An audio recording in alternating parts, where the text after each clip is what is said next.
The point is, ladies and gentlemen, that greed, for lack of a better word, is good. Greed is right. Greed works. Greed clarifies, cuts through, and captures the essence of the evolutionary spirit. Greed, in all its forms, greed for life, for money, for love, for knowledge, has marked the upward surge of mankind.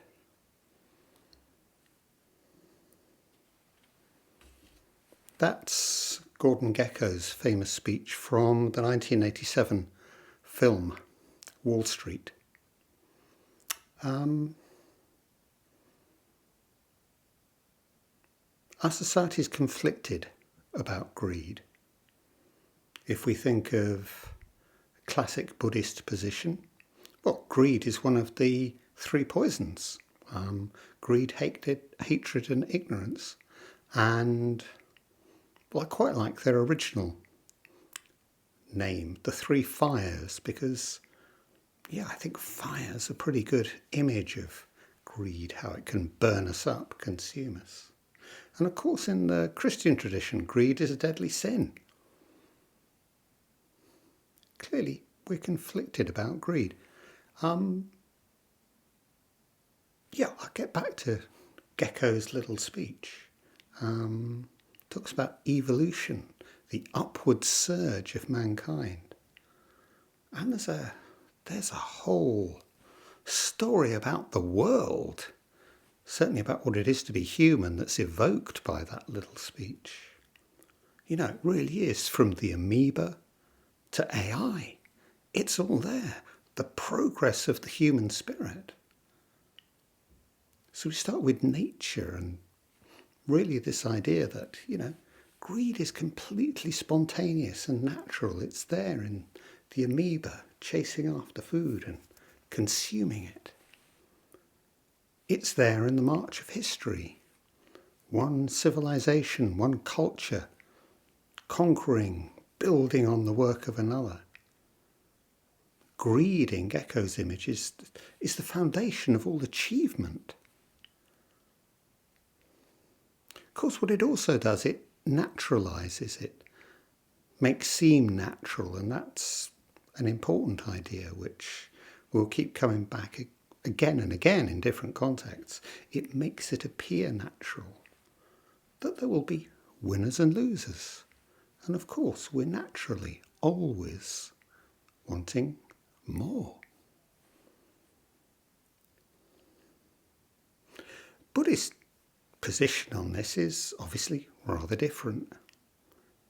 Within Buddhism, we're greedy because we're deluded. We have this crazy idea.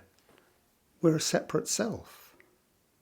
We're separate, we're permanent, we're atomized, distinct one from another. So, naturally, I want what's best for me and you can go hang. So say, within Buddhism, this is because we're deluded. It's not natural. We share this common delusion and we act in relationship to it.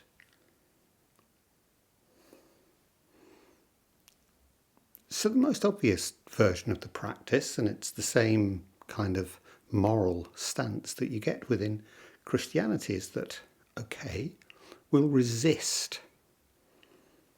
We won't act for self. We'll be unselfish because things are separate. I'm either acting for me or I'm acting for you. I'm either acting selfishly or unselfishly. There's a dichotomy, a split here. Within Buddhism, as I say, it's delusion. Of course, for Christianity, it's part of our fallen nature to be separated from God, to be separated one from another, to have to be in permanent struggle with each other. So in a world where we believe, in a world where we act as if we're all separate selves, it clearly is an either or, either me or you. And it's that notion of competition that we keep coming back to.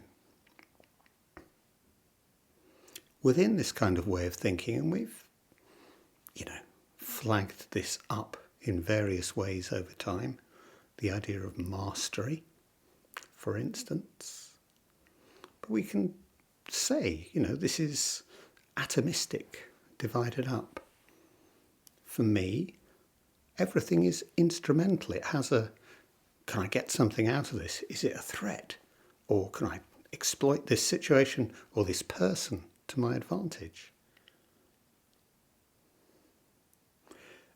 We then have to create this crazy notion of altruism that under certain particular circumstances, I might appear to be acting not selfishly, to be acting with the interests of another at heart.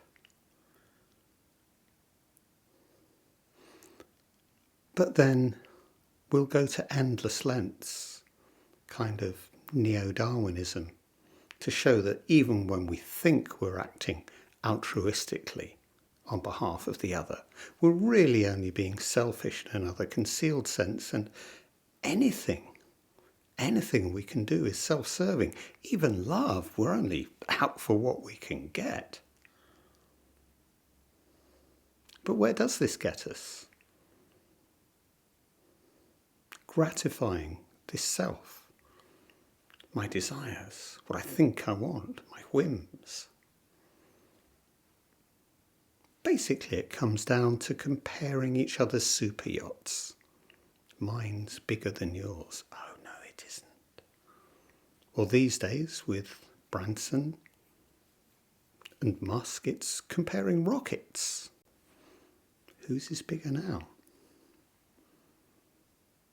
The point about this vision, this version of greed and its connection with mastery is that it knows no limits.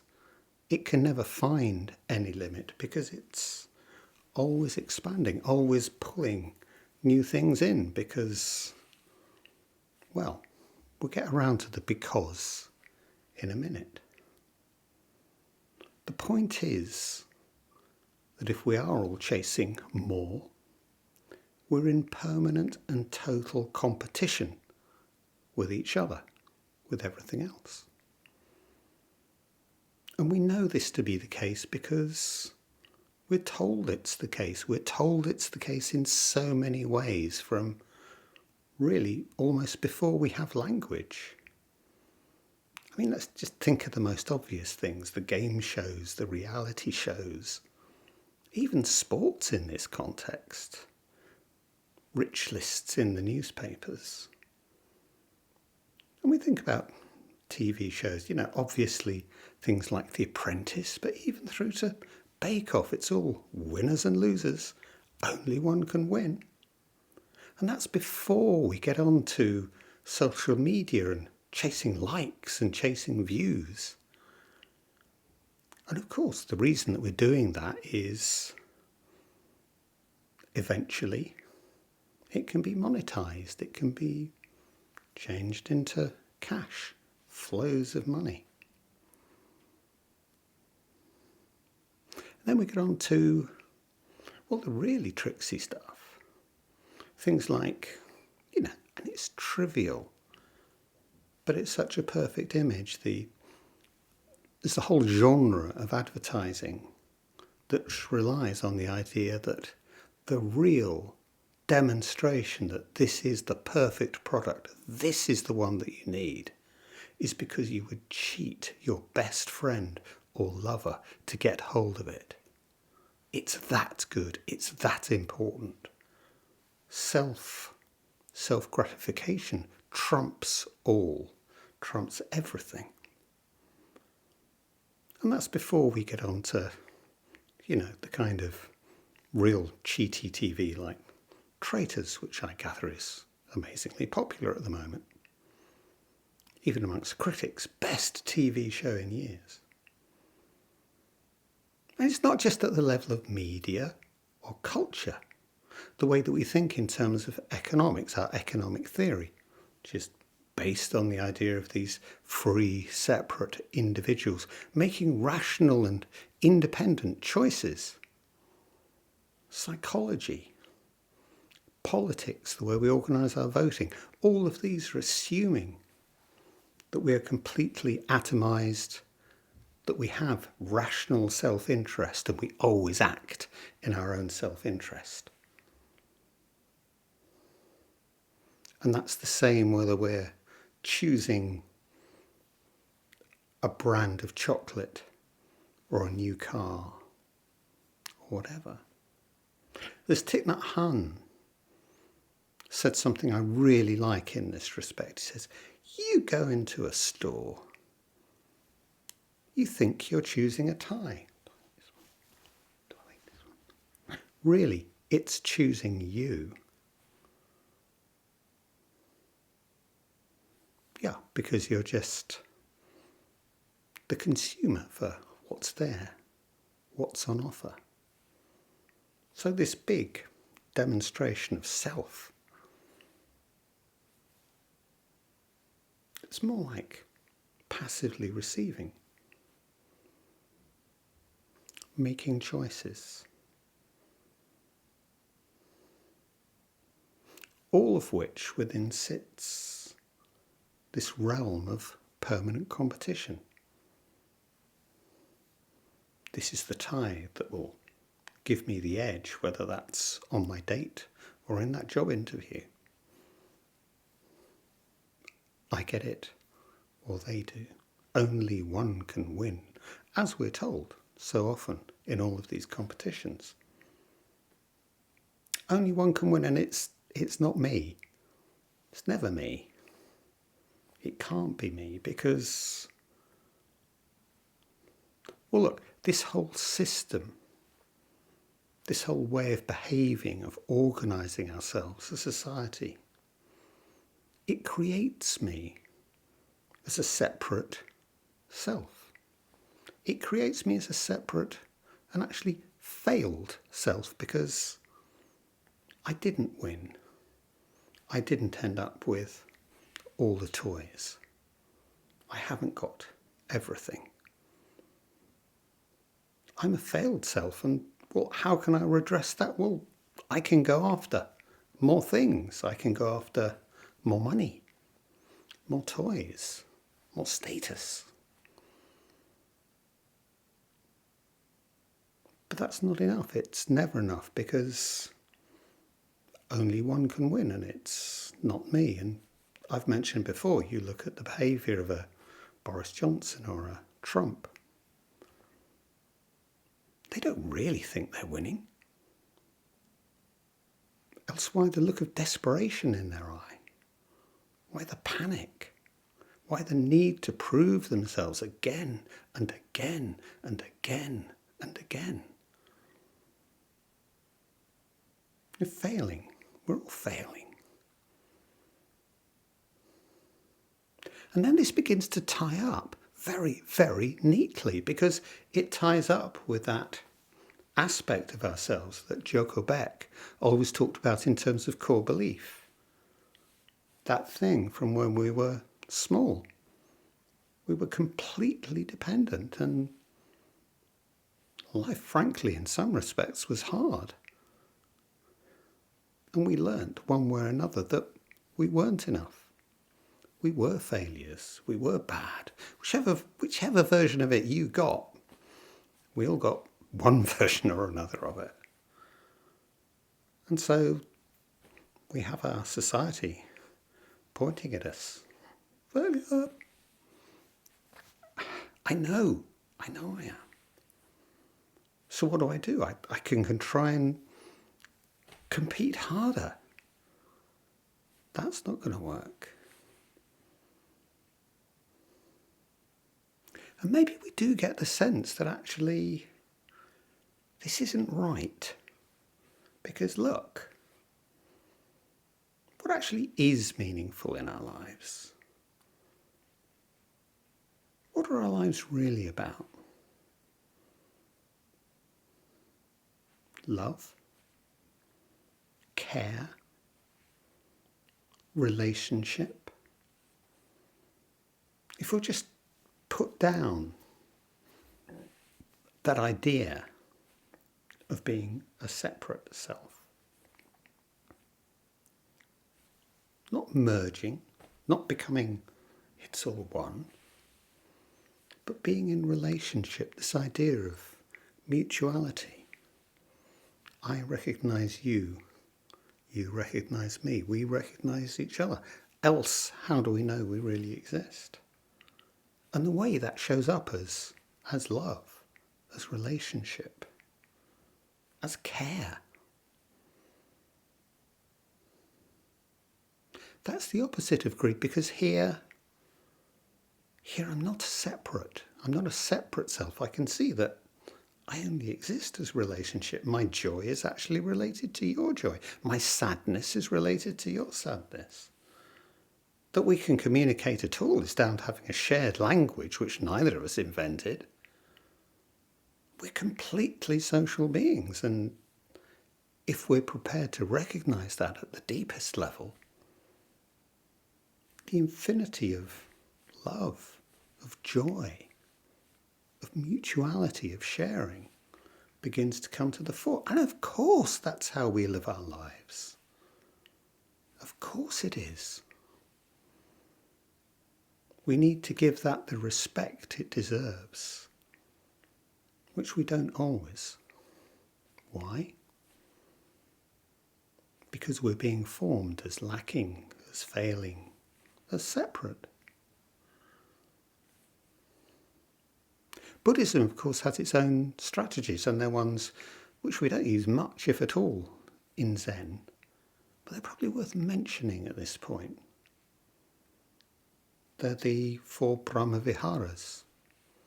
Different ways we can translate them, but kindness, care, compassion, sympathetic joy. That's the funny one. Equanimity. Just think about those for starting with. Kindness. The practice of wishing each other well. You know, and in traditional formulations, we start with ourselves, we go on to our mentors, friends, people we don't know, people we characterise as our enemies. All beings, may all beings be well. Same with care, compassion. May all beings be looked after. May their suffering be addressed. May they be heard. May they be respected. May they be taken account of. And this wonderful one, sympathetic joy. Joy in the success of others. Joy in the happiness of others. You're happy. That makes me feel good. Why? Because we're not separate, and I can recognise that. And if we want the thing that really points that up, it's decades ago I heard an interview with Gore Vidal, the American writer. And he was talking about, well, that every time I read about the success of one of my friends, they've had their novel published, they've had this award. Every time I hear about something like this, a little something in me dies. That's the mind of competition. That's the mind of you or me. That's the opposite of sympathetic joy. And which gives life, which heals, and which crushes and kills.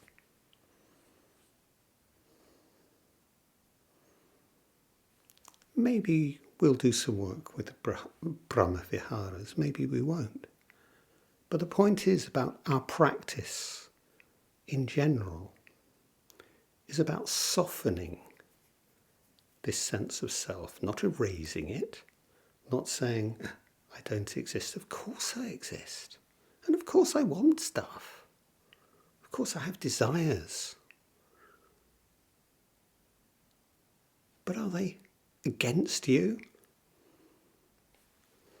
Am I safe within my walls, the walls of my mind? Hard, separate? Or is my sense of self softer? Is it gentle?